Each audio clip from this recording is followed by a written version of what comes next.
Hey, what's going on? Eric Cortina, Texas Barndominiums. Okay, so as you can see here, we are cleaning up a stained concrete floor. This floor has already been stained and neutralized. The stain colors that we use, we actually mixed two different colors. We used Malay Tan and Vintage Umber. I really like this combination of colors. So, you know, have fun with yours and don't think that you only have to use one color. You can mix them. So anyway, as you can see, we are scrubbing with a floor machine. We are using a black pad, and then we are vacuuming all the dirty water. We're also using a stiff bristle broom so that we can get all the edges and the corners and all that. So make sure it's super clean. Afterwards, as you can see, Leroy here, he's using a mop just with clean water to make sure that this thing is super clean. It needs to be very, very clean. Make sure you let it dry, and then you are ready to seal.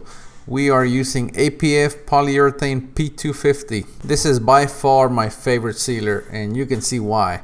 It really brings out the color and the stain. Like I said, this is Malay Tan and Vintage Umber mixed. As you can see, Daniel's going one way and I'm back rolling. Here we kind of run out of room, so he's just waiting on me. I'm kind of doing it on my own. You really want to have two people rolling. That is the most efficient way. And you want to have a third guy or a third person mixing. So Leroy is outside mixing for us. So, you know, obviously you don't want to mix ahead of time. We let him know when we're almost running out and he'll start mixing. When we run out, we'll go over there and swap out buckets because he mixes on a different bucket, and then we get back to work. If you notice here, we are not using respirators. That is a bad idea. This job was pretty far in the middle of nowhere, so we looked in the job trailer. The respirators were damaged pretty badly to the point that we couldn't really use them. So we decided, well, let's just kind of go ahead and seal without respirators. It's a bad idea. This stuff really, really stinks. So don't do that, okay?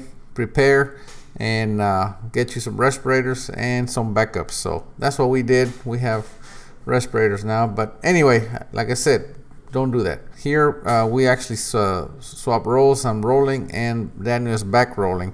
The more experienced guy should be the one back rolling, but I'm trying to teach Daniel, and he's gotten the hang of it pretty good, so I was letting him back roll some of it. As you can see, every now and then I'll bend over and pick up stuff off the floor.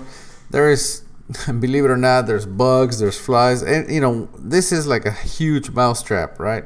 One of those sticky traps. So anything that you see on the floor, make sure you get it, because it's gonna show through your sealer if you don't pick it up. You can see Daniel here, he's kind of cutting in all the edges on that metal. The other walls we are not worried about because we are going to have plywood here. So as long as you get within, you know, half an inch of the edge, that is not a problem. And same thing on this other metal wall, we're gonna have plywood. As you can see, Daniel's cutting in over there and I'm still rolling. You need to maintain a wet edge at all times, so don't stop, just keep at it. Very important here, Daniel's back rolling and his roller is getting loaded up with sealer. Make sure you wring it out. You can see that's what he's doing right there.